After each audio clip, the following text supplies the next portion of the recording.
esforço que é feito quando a causa é boa, quando a causa justifica, tem duas maneiras de ser abordado isso. Mesmo diante de situações como a que viu agora há pouco, tão agravantes, com tantas ações de governo, como Paulo mostrou, pedaços, são pedaços, ações daqueles que são uma democracia, escolhidos pelo voto, ninguém pode negar que isso é um fato, para administrarem a chamada coisa pública, para fazer a ideia é essa, a coisa pública ser bem administrada para melhorar a vida das pessoas, todas as pessoas, todas. Então o que se espera minimamente de qualquer governo, qualquer esfera? Que cuide bem das pessoas. É parecido com um pai de família, uma mãe de família que tem os filhos, que seja responsável. Aí o quadro que Paulo mostrou agora há pouco pode para alguns ser bem desanimador, assim, bem até que nos distancie de uma perspectiva de uma melhora no curto e médio prazo. Tamanho é o grau de irresponsabilidade com o dinheiro público, isso que eu digo. Mas nós temos aqui um consenso entre nós, todos nós aqui sentados. Tudo na vida passa, as coisas aqui na terra têm um ciclo.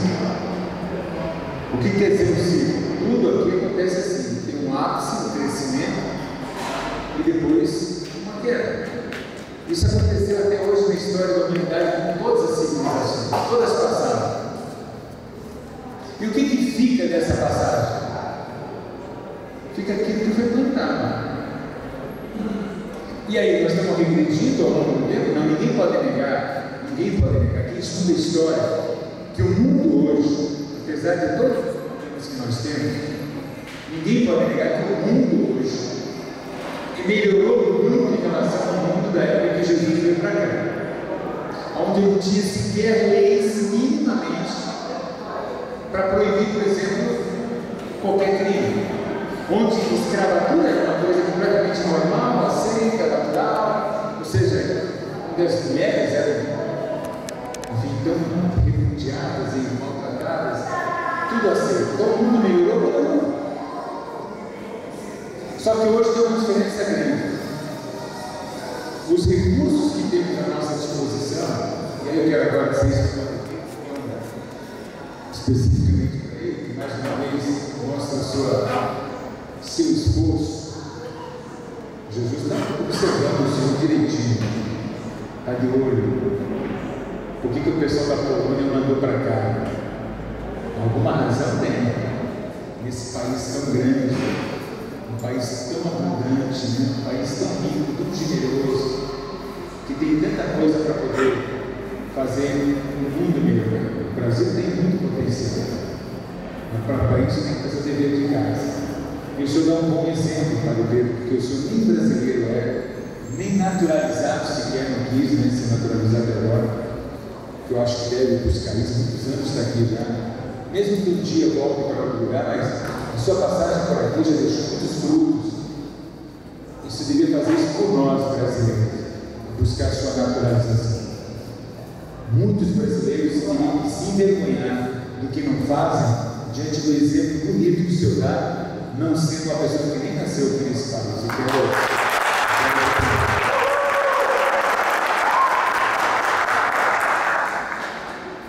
Eu fui arrastado para a política humana, porque eu nunca planejei estar na política. Até a gente que está aqui discutindo hoje, uma atividade política que Padre Pedro é corajoso. Nem todos têm essa coragem que ele tem. É um evento de natureza política, que a política do Brasil virou um palavrão, né? Claro, pelo mau exemplo da maioria, em todo lugar tem gente boa. Paulo sabe disso. O Congresso 513 deputados e deputadas e mais 81 senadores. Você pode até dizer que a maioria lá são gente que não mereceria, não é digno.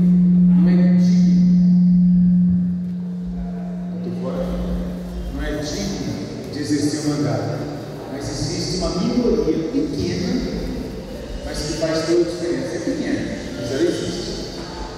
Então o político tem uma imagem péssima porque as pessoas tendem muito a generalizar e dizer assim: o político não presta, tudo é uma cambada de ladrão, sem vergonha, mentiroso. E aí a qualidade vai cada vez piorando, né? Porque as eleições, ao invés de ajudar a melhorar, vai diminuindo a consciência do resultado, não das pessoas, mas do resultado nas urnas. Então um dia eu fui arrastado para a política. Por que eu digo que fui arrastado? Porque eu não planejei.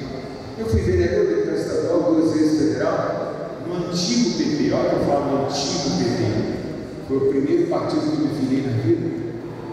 Mas quando eu me filiei no PT lá atrás, isso mais de 20 anos, era um partido ideológico. O que é ideológico? Partido de ideias. Ideias de todo tipo, mas o partido que, antes de tudo, a sua principal bandeira, que me atraiu, era da moralidade na política. Essa era a principal bandeira do PT, a ética na política. Então o PT sempre dizia, nas nossas reuniões todas, que quando chegasse ao poder, todo mundo sabia que um dia o PT chegaria ao poder, não sabia quando, mas um dia chegaria, e que aí faria diferente dos outros, para melhor. E infelizmente, a história está nos mostrando que o PT que chegou ao poder, ele mudou, mas conseguiu mudar ainda para pior. Já estava ruim a situação e piorou um pouquinho mais. Eu estou falando agora, não ainda, nem estou falando da vida, estou falando da corrupção, que é um dos desvios mais tristes da coisa pública, né? Mas por que eu fui arrastado para a política? Porque a vida me levou. Eu não vou contar os detalhes da história, que dá para escrever um livro, dá para pegar vários capítulos de novela, mas acontecimentos espirituais, as minhas eleições sempre foram muito paupérrimas de recursos materiais. Nunca. Tem campanhas minhas que não tinha dinheiro sequer para fazer o chamado santinho, que é o papelzinho que a gente distribui, pedir voto. Mas aconteciam fatos, sempre. Toda eleição, as pessoas que me conhecem, Padre Pedro conhece algumas histórias, Angélica conhece outras. Eu não vou contar aqui, porque eu não tenho tempo, nem quero cansá-los com isso. Mas fantástico, aquela história que você, do nada, aparece a pessoa certa, a hora certa, fazendo a coisa certa e as coisas dão certo. Bom, mas o que me angustiava durante anos, principalmente depois que eu me elegi federal, que foram os principais acontecimentos. Numa campanha, veja bem, na Bahia, fui pela Bahia com 75 mil votos, aonde lá se fala que qualquer deputado federal para se eleger precisa gastar 5, 6, 10 milhões de reais. É o que o pessoal fala. Não sei se não consegue gastar tanto dinheiro na campanha, mas eles falam que é isso. As minhas campanhas, os gastos foram ínfimos. Não chegava, a campanha que eu mais gastei não chegou a gastar nem 100 e poucos mil reais, que foi muito para a campanha. Então, mas o que aconteceu ali? Eu chego no Congresso e digo: ó, isso aqui, não estou gostando daqui. Isso aqui não é meu meio. Eu estava começando a me cansar. Aí acontece aquilo que Paulo falou: um projeto do PT, e eu era do PT, que estava tramitando na Câmara, parado na Câmara há 14 anos, desde 91, entra em pauta em 2005. Eu estava lá como deputado federal.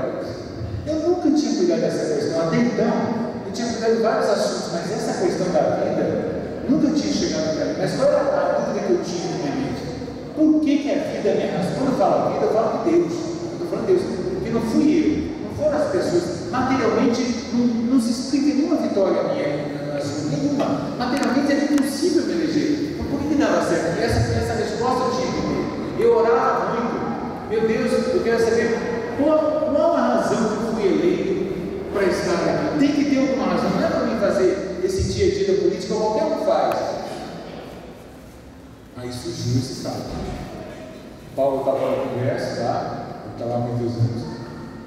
Todos os movimentos pró-vidas do Brasil foram tomados de surpresa, porque aquilo que ele falou aconteceu. Quando o projeto entra em pauta, entra no chamado regime de urgência urgentíssima, porque o governo do presidente Lula tinha interesse, o presidente da Câmara, o presidente da Comissão, a maioria dos parlamentares, havia um conjunto de forças todos que queriam aprovar a legalização do aborto em poucos meses. Era um projeto que, se passasse naquela Comissão de Seguridade Social, onde ele foi parado 14 anos, ele iria passar toque de caixa nas outras comissões e para a plenária. E sabe, quando o governo, porque o governo tem maioria no Congresso, só tem duas maneiras, aquilo que o Paulo falou aqui, a explicação é a seguinte: só tem duas maneiras de projetos que não são de interesse do governo de andar rapidamente e ser aprovado no Congresso. Quando existe uma forte pressão social, mas forte mesmo, geralmente quando chega na mídia, aí o Congresso se sensibiliza e acaba aprovando. Fora disso, só anda rápido lá projeto quando o governo, que o governo paga um preço caro, nós sabemos, caro que eu falo com dinheiro público, comprando aqueles que se vendem para ter a chamada maioria no Congresso. Às vezes preferem fazer isso do que fazer um bom governo, porque eu acho que quem faz um bom governo tem o apoio do povo, naturalmente, dificilmente deixaria de perder o apoio do Congresso, porque cada um que está lá quer se reeleger, mas o pessoal prefere comprar parlamentares que acha mais fácil, né? E é o caminho que se é feito com todos os governos, todos, sem exceção. Bom, aí surge isso. Aí, naquele momento, pelos princípios que eu tenho na minha vida, os valores, aí eu parei tudo que estava fazendo, reuni meu gabinete e disse: nesse momento nós estamos diante de uma emergência, de um incêndio, de um terremoto, para tudo e tem que cuidar só disso. Bom, resumindo isso, não vou contar. Paulo estava nesse dia, Angélica também estava, o padre Pedro também. Foi aquele dia ali, foi um dia mais, não vou dizer o mais, mas está entre talvez os 2 ou 3 dias mais importantes eu fiz da minha vida. Eu estou com 57 anos de idade, portanto, mais de 30 mil dias eu já tenho nessa vida, né? Esse foi um dos 3 melhores. 7 de dezembro de 2005, aquela sessão que lá na Câmara, na Comissão de Seguridade, levou 6 horas, lembra? Nunca tinha levado tanto tempo, levou 6 horas para votar essa matéria. E se passasse ali, como eu disse, a tramitação seria, em poucos meses, o aborto seria completamente legalizado no Brasil. Na Câmara e no Senado, tudo armado, tudo preparado. E faltou um voto. Quer dizer, aquela votação foi a votação mais emocionante de todos. Um voto faltou. E o que aconteceu? Essa história poucas pessoas sabem, eu posso contar. 10 dias antes dessa votação, eu reunido com a turma Provida, ninguém estava otimista, porque o conjunto de forças era desfavorável para nós. Todo mundo mapeou, todo mundo sabia direitinho quem ia votar a favor, quem ia votar contra, e a votação estava perdida. Matematicamente, a gente sabia, a maioria dos deputados vai aprovar o aborto, não tem tempo. Faltava 10 dias para a votação. E aí? Aí eu orei muito, isso 10 dias antes, e resolvi fazer o chamado, isso o padre Pedro gosta de fazer, o terrorismo do bem. Também tem isso, né? Terrorismo, não para nós, mas alguns acharam que foi terrorismo. Eu achei que não foi, achei que foi tão leve que eu fiz. Mas ninguém queria que eu fizesse. Eu disse: olha, o negócio está perdido, só tem um jeito. A gente não pode depois ficar chorando. Depois que votou, passou. Eu fui lá na frente, 10 dias faltando, pedi a palavra para o presidente e disse: presidente, eu quero comunicar aos deputados dessa sessão que a semana que vem é a primeira vez que eu vou faltar, não vou estar aqui, porque era a sessão anterior, né? A próxima semana eu vou faltar porque eu vou dedicar a minha semana para ir na base social, onde as pessoas votam. Nesses parlamentares que declararam voto, entre eles eu citei o nome de alguns. Esse deputado, eu citei ele, que é do meu partido, do PT, que é deputado Guilherme, que é médico, que é católico e que disse aqui que vai legalizar o aborto. Pois eu sou do partido dele, estou comunicando aqui, que a semana que vem eu vou na cidade dele, onde o povo vota nele, que é a Vitória da Conquista, no Bahia, e vou denunciar em todas as rádios, todos os jornais, vou passar, não vou descansar mas antes da votação. Porque depois que votou, não tem mais jeito. Aí eles ficaram, esse deputado até hoje não me cumprimenta. Eu cumprimento ele. Mas ele não. Eu cumprimento a ele. Sabe o que aconteceu nesse dia? A gente volta a dizer: nós ganhamos aquela votação, ela votou um voto. Esse deputado desapareceu. no dia da sessão, ele nunca faltava, ele era um deputado muito atuante, presente, mas ninguém achou ele pelo celular, não estava em casa, ele só foi aparecer no dia seguinte. Ele não foi para a sessão para não votar a favor do aborto, mas também não queria votar contra, porque o PT estava policiando ele, pressionando, preferiu fazer Pôncio Pilatos, né? Se esconder, e nós ganhamos com um voto. Quinta-feira dia foi um dia que eu orei muito, aí sim eu tive essa resposta. Isso que eu só falar para vocês, quero compartilhar com vocês. Então era o dia 7 de dezembro de 2005. Eu disse, hoje eu tive a resposta. O Congresso tinha, na época, tem até hoje, 513 deputados e deputadas. Eu era um deles, 513 aqui. Mas eu tive uma prova vigorosa. Com tudo contra, o governo contra, o presidente da Câmara contra, o presidente da comissão descobriu que era dono de clínica clandestina, lembra que ele se chamou do Amapá? Depois o pessoal descobriu que ele era metido com clínica clandestina de acordo com o Amapá. Ou seja, a maioria, tudo, a mídia defendendo, tudo. Ou seja, eu disse, olha, o fato de eu ter dedicado toda a minha atenção para isso, toda, deu boa tese de que as coisas estão perdidas. Porque aí, quando a gente age assim, aparentemente tudo está perdido. Se na vida você está diante de um fato que aparentemente você não tem chance, mas você está disposto a fazer a sua parte, então você tem que fazer a sua parte, a sua, e esperar que Deus faça o resto. Ele faz. Agora é preciso que você faça a sua. E naquele momento eu tive que fazer. Olha, esse ato que eu disse que eu fui pressionar antes, que ele foi decisivo, mesmo pró-vidas que trabalhavam do meu lado, me disseram, pastor, não faça isso. Aí você está exagerando, você está sendo radical demais.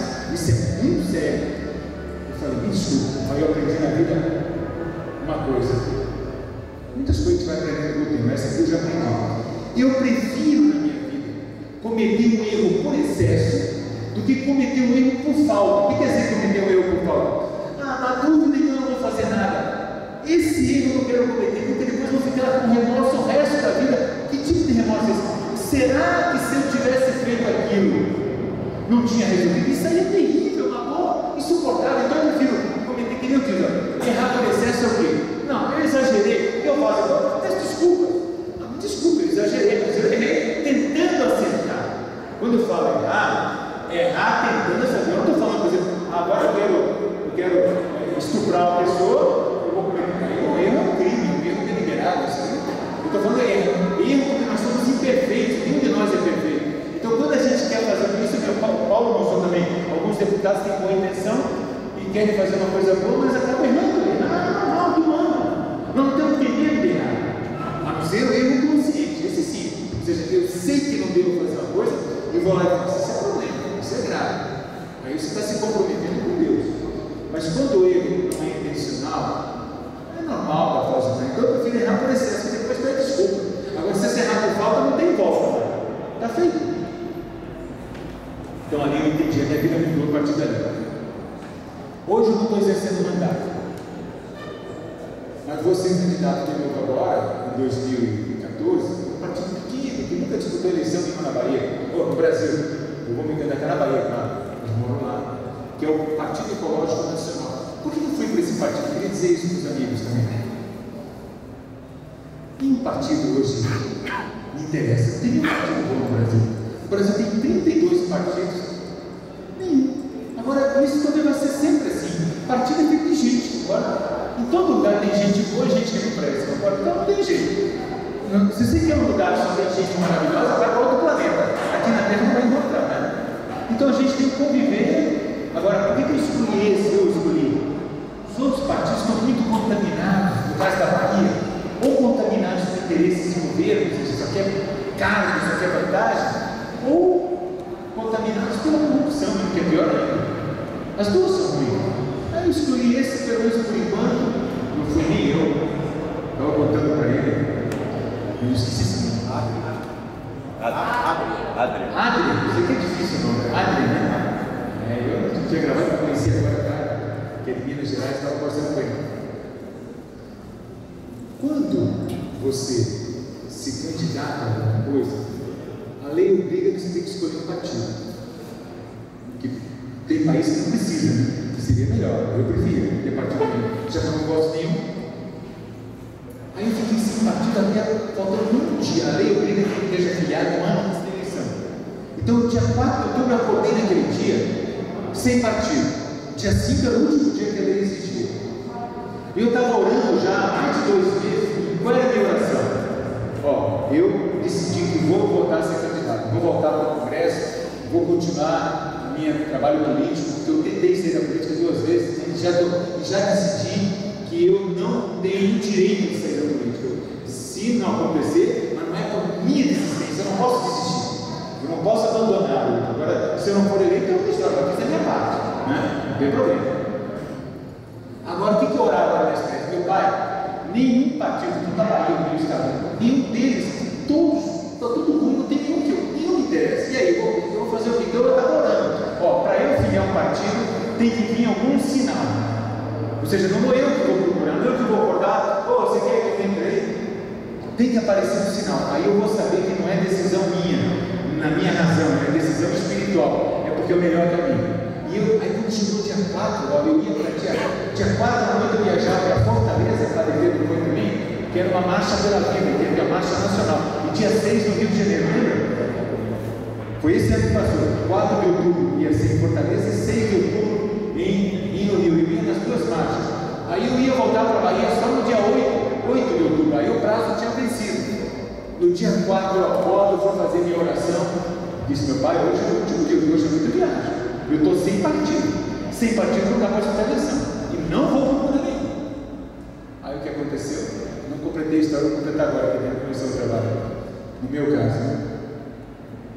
Tem uma amiga minha, não sei se sabe que você conheceu, Paulo, não, acho que não, que ela falou, Mara, muito pró-vida, totalmente pró-vida, militante, e ela foi minha assessora quando fui deputada federal, muito política, ela adora política. Mas eu não conversava com Mara já há uns 3 meses, 3, 4 meses, ela era filha do PHS. Aí ela liga para mim nesse dia, quando Mara liga no celular, eu estava no carro dirigindo, eu vi que o celular tocou, eu só olhei para ver quem é, eu não gosto de atender o celular dirigindo, para ser perigoso, mas ver quem é, se for uma coisa importante, eu paro o carro. Aí eu olhei que era Mara, olha o que é preconceito, Mara fala demais, ela fala muito, e o pior é que o telefone dela é a mesma marca do meu, a mesma companhia, então ela sabe que não paga nada, que é da mesma telefônica. Aí eu disse, Mara não fala comigo há 3 meses, se eu atender esse telefone vai ser o dia todo. Eu penso assim, não vou atender. Mas daí olha que intuição, eu dirigindo. Aí tocava, e ela não desistia. Aí veio a intuição, não vou atender. Mas daí quando ela fala muito, eu parei o carro, estacionei, eu vou atender. Olha só que sinal. Mara, como é que vai, Mara? 3 meses que a gente não se fala, já estou esperando o relatório dela. Aí ela diz, olha, assuma. Você sabe que eu sou filiado ao PHS, eu sei que não. Olha, sabe o que aconteceu? Presta atenção na história. Todo mundo que se filiou comigo no PHS por 3 anos, todo mundo está saindo. Porque o PHS foi vendido, deram um golpe no partido, venderam o partido na Bahia, e todo mundo está chateado. E todo mundo que entrou comigo, eu liderei o movimento, todo mundo saiu. E nós vamos hoje eu estou aqui, nós vamos nos filiar todo mundo ao Partido Ecológico Nacional, o PEN 51. Olha que detalhe. Quando ela falou isso, eu disse, Mara, pare agora de falar. Que eu vou dar meia volta no carro e vou aí, prepare uma ficha, não me conte mais nada desse partido, pare agora. Por quê? Olha que interessante, gente, a história. Esse partido, eu nunca procuraria preconceito. Preconceito todo mundo tem. O que é preconceito? É de fazer uma ideia de algo sem conhecer muito, né? Todo mundo tem isso. Não tem jeito de dizer que não tem. Você pode não ter muito, mas um pouquinho tem. Eu tinha preconceito nesse partido, porque é por causa do número. O número do PEN é 51. Alguém sabe que lembra 51? Todo mundo aqui. Todo mundo sabe. Padre Pedro, eu já conversei com mais de 100 pessoas. Todo mundo que eu pergunto sabe que o número 51 é da cachaça e fala da mãe dele. Rapaz, olha, eu já fiz teste na Bahia com mais de 100 pessoas. Todo mundo sabe. Então eu, como sou contra essas coisas, bebida, eu nunca queria estar no partido, porque eu número de uma cachaça.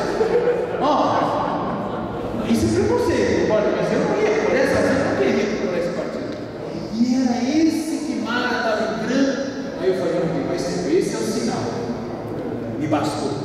Mas daí, o presidente do partido, quando soube porque o partido lá na Bahia não tinha ninguém assim, com alguma expressão. Eu fui a única pessoa com uma expressão pública. Lá na Bahia eu sou mais ou menos conhecido. Já fui candidato a governador, talvez torna a gente conhecido. Aí o me chamou para uma reunião em Brasília. Eu não tenho dinheiro na passagem, mandou a passagem. Venha para cá, porque a sua filiação foi muito importante para o bem da Bahia. Aí chamou o presidente da Bahia, sabe o que ele decidiu? Aí ele, Bassuma, o pouco tempo que eu tenho na televisão lá na Bahia, estou chamando aqui o presidente para dizer, ó, vai ser usado só por você, para você defender a ideia que você quiser, você tem que defender o nosso partido. Olha bem, eu passei 15 anos no PT, no velho. Antes de entrar em rota de colisão, eu fui deputado estadual, vereador e federal para o PT. O PT nunca me marginalizou a vida toda. Uma vez, o PT cancelou o meu direito que eu tinha de estar na televisão, tirou o meu direito, que eu nunca fiz um jogo deles, do PT, e essa vez, aí eu fiz uma pergunta para ele, eu vou contar essa história para ele. Mas, senhor presidente, Adilson Barroso de São Paulo, me conta essa história agora aqui. Por que você escolheu esse número 51, rapaz? Já me deu na dor de cabelo. Aí, olha, você é inteligente, rapaz. Esse negócio é inteligente. E eu estou fazendo teste. Ele diz, Bassuma, você foi do PT, não foi? Eu fui.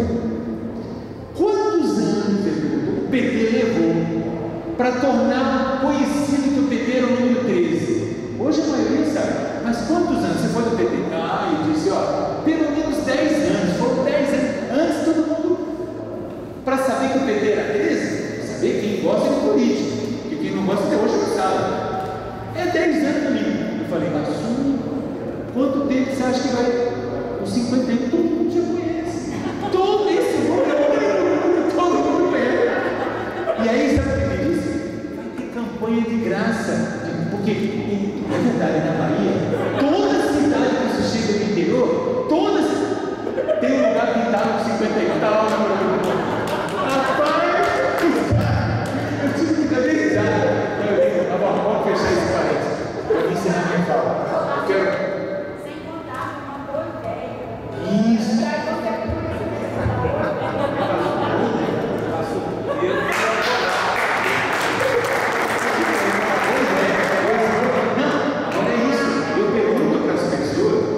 Você conhece as pessoas, falam as duas coisas mesmo. Não, 51 a marca da cachaça e a boa ideia. Ó, deixa eu escutar. Pois é, eu sabia disso, olha que engraçado. Paulo foi advogado também do tempo. Bom, vamos seguir aqui. Agora deixa eu compartilhar com vocês. Eu quero dizer para o Padre Pedro que eu estou muito alegre aqui, compartilhando a sua energia, seu idealismo, a sua disposição.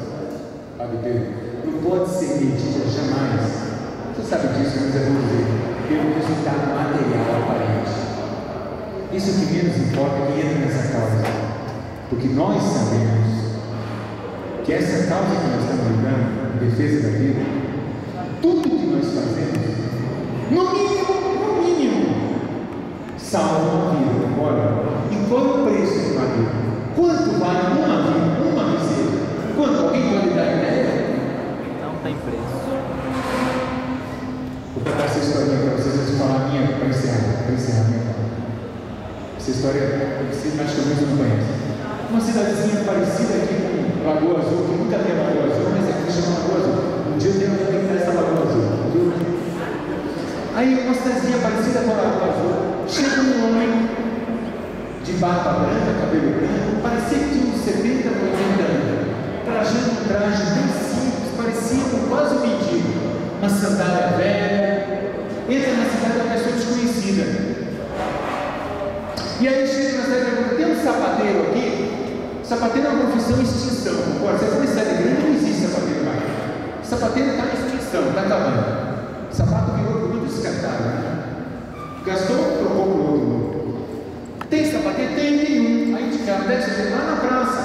Aí ele foi atrás do sapateiro. Chegou lá, o senhor é sapateiro? Senhor. Aí tirou a sandália do pé. Aqui a minha sandália está estragada. O senhor pode consertar ela para mim? O sapateiro pegou a sandália, olhou. A sandália velha, cavada. Meu amigo, eu posso, mas ninguém faz isso mais hoje. Se você atravessar a rua aqui, ó, você compra sandália ali por 2, 3, 4, 5 reais, muito melhor que essa. Ninguém conserta mais isso. Aí o homem olhou, mas eu gostaria que o senhor consertar. Você pode consertar para mim? Não, você está pedindo, eu vou. Aí ele começou a consertar a sandália do homem e eu ficou olhando para o homem assim e fez um comentário: eu estou com muita pena do senhor, nessa idade que o senhor está, a pessoa ser tão pobre assim, com uma pena. E terminou, aí entregou a sandália para ele consertada. Aí o homem pegou, vestiu a sandália, o senhor disse: o senhor é rico? O sapateiro disse: se eu fosse rico, o senhor acha que eu estava aqui trabalhando de sapateiro? Não, eu sou pobre. E o senhor gostaria de ser rico? Claro, eu não sou rico porque eu não posso. Então eu vou lhe dar R$1 milhão. Está com R$1 milhão? Eu tenho R$1 milhão para lhe dar. O senhor tem? Tem. O senhor quer? Quero. Eu vou lhe dar. Agora eu quero uma coisa em troca. O que o senhor quer? Um dos seus braços. Eu tenho 2 braços e um braço. Eu quero levar um braço seu aí, eu dou R$1 milhão agora, o cheque agora. Aí o sapateiro disse: não, me desculpe, velho, esse preço está muito alto. R$1 milhão eu ficava rico, mas eu vou ficar só com o braço? Então faça a oferta. Agora eu ofereço 10 milhões. O senhor, a sua família, seus filhos, seus netos, nunca mais vai se preocupar com dinheiro. Mas eu quero outra coisa em troca, já que você não quer me dar o braço. Pô, você quer me dar 10 milhões, o que você quer em troca agora? Agora eu quero um dos seus olhos. Você tem 2, eu quero um olho só. Você me dá um olho. Eu lhe dou 10 milhões. Também não posso. Porque se eu ficar com um olho só, eu ainda enxergo. Mas vai que esse olho está problema, eu vou ficar cego? O que adianta eu ficar cego de ter 10 milhões e estar cego? Não poder mais enxergar nada. Aí o homem disse: está vendo? O senhor pensava que era na porta. Você está vendo como você é rico? O senhor acabou de renunciar agora, jogar na água do lixo 11 milhões. Você está vendo como você é rico? Aí o homem foi saindo. Aí o sapateiro disse: peraí. Quer dizer que o senhor é rico por causa disso, então? Porque o senhor tem 2 braços, 2 pernas, 2 olhos, é isso? Aí o homem parou. Não, essa é a riqueza que o senhor está vendo. Essa eu tenho. Mas a minha riqueza não é essa. Muito maior que essa. Essa é a minha riqueza, o senhor não pode ver. E qual é a sua riqueza?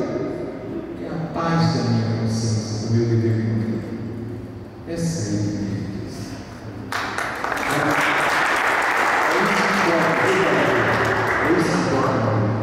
Deixa eu encerrar e compartilhar com vocês minha última experiência de vida. Angélica já conhece, o Padre Pedro já conhece, mas eu vou contar para vocês que não conhecem. Que não adianta só fazer discurso na política. O político tem que ter um discurso e ação coerente. Deveria ser assim todos, né? Aquilo que fala, ele tem que fazer. Não é verdade? Não só falar ideias ruins, tem que ser coerente.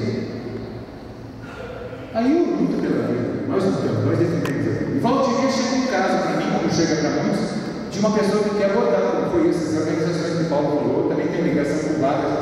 Aí volta e meia chega um caso para eu cuidar. Nem todos eu consegui resolver, mas alguns a gente consegue. Aí,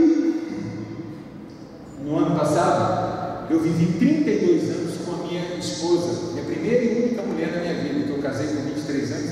Uma vida maravilhosa, nós somos amigos e irmãos até hoje, chama Rosa. 32 anos de excelente convivência, maravilhosa convivência, mas um dia ela resolveu separar de mim, em março do ano passado.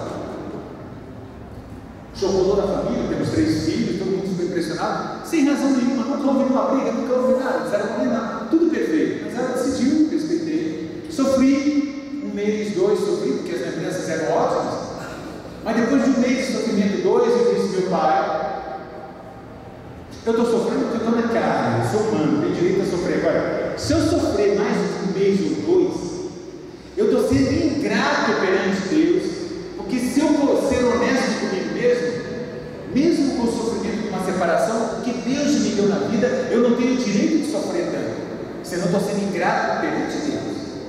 E aí superei. Só que em julho surge um caso para mim de aborto, para cuidar mais uma menina do interior da Bahia, chama Jequié, na Bahia. Um caso comum, desses comuns, menina pobre, família pobre, o companheiro engravidou, o rapaz, o homem responsável, foi embora, sumiu, abandonou. A mãe da menina mora com a menina pobre, a mãe é a primeira pessoa a pressionar a menina para abortar, enfim. E aí chega para mim e a gente consegue resolver para ela não abortar, consegue. Mas qual é o último argumento que eu uso quando eu esgoto todos? Depois que eu usei todos os argumentos biológicos, argumentos espirituais, depois que eu esgotei tudo e não resolveu, eu costumo usar o último que dá certo. Esse geralmente dá. Eu digo: minha filha, não mate seu filho, que eu fico com ele, eu adoto, não mate. Quando a gente fala isso, a pessoa que quer adotar e aqueles que estão precisando ficam envergonhados. Puxa, uma pessoa estranha, eu vou. Aí geralmente funciona.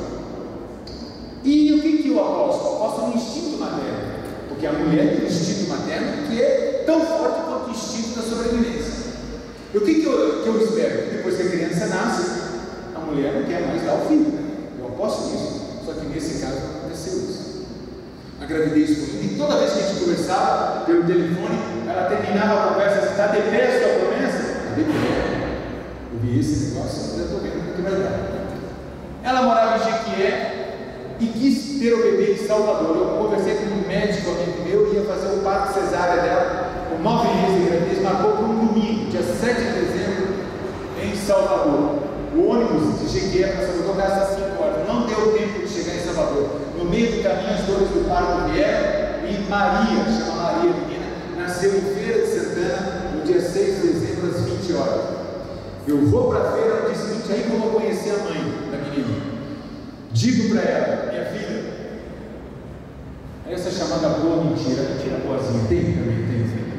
Eu não tinha tido tempo de fazer isso, mas eu disse para ela que estava garantido: minha filha, eu consegui 10 amigos meus que vão sustentar você pelo tempo que for necessário, para não te faltar nada, para você cuidar só da sua filha. Que ela ganhava salário mínimo de dinheiro. Disse: está garantido R$600 por mês durante 8, 9, 10 meses, o tempo que for necessário. E se você não quiser voltar para a sua cidade, porque lá o pessoal está contra a sua filha, já arranjou lugar, mas isso é mentirazinha, mas eu disse que estava garantido, que eu tinha um dia para falar com ela. Aí eu conversei, fiquei um dia inteiro com ela, fiz tudo que pude, e ela só chorava, e quando ela parava de chorar, ela só dizia: me desculpe, eu não posso ficar com essa menina, e vai ficar com você. Resultado, botei ela no ônibus, ela foi para a Jequié, eu peguei o bichinho e fui para Salvador com a menina. Veio mais uma pessoa para me ajudar. Bichinha recém-nascida. Ela nem sequer amamentou. A mulher não quis dar nem uma mama para ela, para não criar bem. Ligo para um amigo meu que estava com um filho de 1 mês, que eu esqueço que eu estava separado, sozinho e sem condições financeiras. Minha vida financeira atualmente, eu estou assim, pagando as contas no final do mês, e olha lá, e enrolando um sacrifício. Então eu estou num período que não posso assumir dívida nenhuma.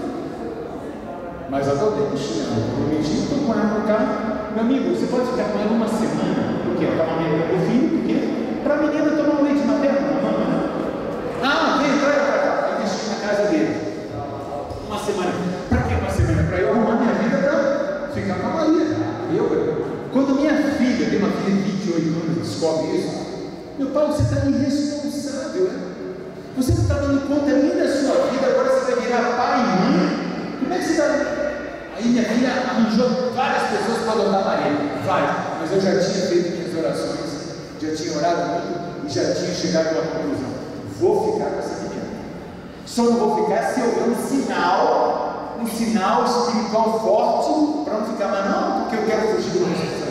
Aí minha filha disse: meu pai, como é que você vai dar conta? Como é que você vai educar uma menina recém-nascida sozinha, sem dinheiro? Eu falei: minha filha, eu confio em Deus, eu confio na providência, vai acontecer, ela não vai faltar nada para ela. Aí, enquanto a menina, a Maria, está lá na casa do meu amigo, alguns dias, eu vou fazer uma palestra num centro lá em Salvador, umas 100 pessoas. E na palestra eu conto esse caso que eu estou contando aqui agora. Quando termina a palestra, aparecem 4 mulheres querendo adotar Maria. 4. Terminou a palestra, elas estavam emocionadas: meu Deus, eu quero ficar com a menina, eu quero. Aí eu disse: você não entendeu a história? Eu já decidi que eu vou adotar. Me desculpe, eu agradeço o senhor. Aí tinha uma 5ª mulher. Quando eu pensei que ela ia falar a mesma coisa, ela disse: peraí, calma, eu já escutei que você falou. Eu não estou pedindo a sua filha para adotar. Eu estou aqui dizendo que eu quero lhe ajudar no que for preciso. Eu falei: meu pai, eu vi mesmo. Começou. A providência divina começou a chegar. Ela não quer adotar, ela quer me ajudar. Aí fiz o teste com ela. Você quer me ajudar? Ótimo, é o que eu preciso. É o seguinte: amanhã, justamente amanhã, é o 6º dia que Maria está na casa do meu amigo lá, e eu tenho que pegar Maria amanhã. Você vai comigo? Você não desce, né? Vou. Meu pai está vendo. Isso é bom, sim. Bom, resumindo a história, que eu não quero cansar vocês. Ela vai comigo lá, vê Maria, assume Maria de cara, foi para casa, não foi nem para mim, foi para casa dela, e nós vamos nos casar agora, dia 29 de março.